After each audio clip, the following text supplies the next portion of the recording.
The Trump administration is taking a position that they want to negotiate a new one.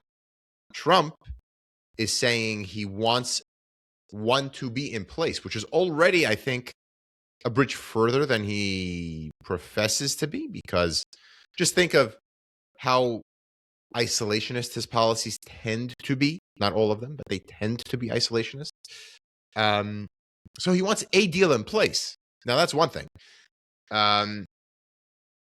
How he's going to negotiate that, Ukraine, Iran, all together, Venezuela, it's all one formula here. Are there multiple facets to it? There are, but it's, in my opinion, this is all the same. This is all the same enchilada that's going on. All of these are very different levers that we know of, but all coming to the same core: Russia.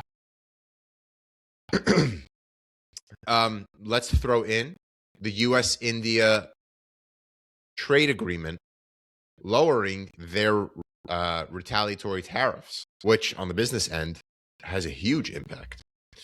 My thoughts on it. A lot of people have to view this much more in a cooperative structure than isolated incidents. For those more inclined towards international relations, great. I don't frankly know. Well, I guess the Greenland formula bakes into all of this, because Trump would want cooperation with U.S. control of Greenland if he's going to give the rest of the Europeans what they want with Russia, which then bakes into the China, Iran, Venezuela question. Like, think of it. This is wild stuff.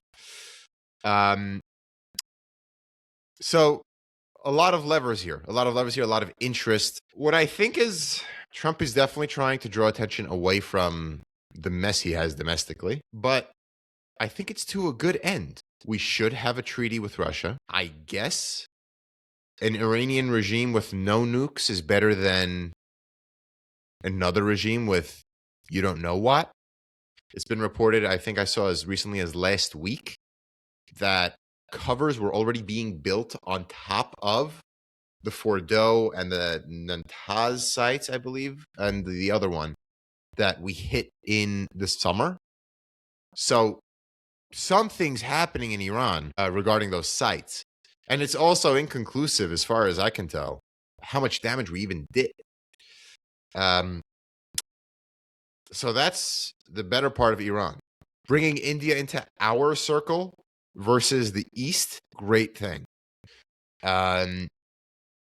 It's a great thing not only so that their interests are aligned with ours, but much better to have their economy tied to ours than the East. The Indians, I think, are the second largest exporter to us, right under China, I think.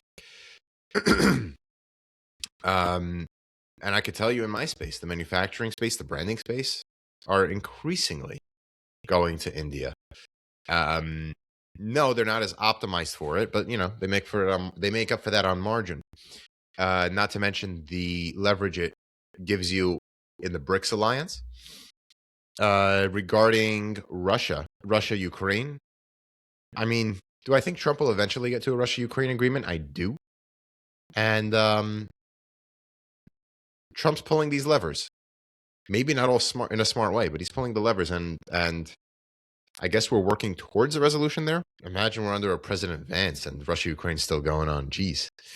So there's that. It's just, I'm thinking, just that's my 2 cents about thinking about all of these stories that are going on, and on a wider scale on what's going on in our world, just internationally. Sean, I'm talking about actual Indians here. But I think that whole debacle of the Indians baseball team and the Redskins and stuff is silly. I mean, maybe it's insensitive, but the Washington football team, really? I mean, that's what they had to go to?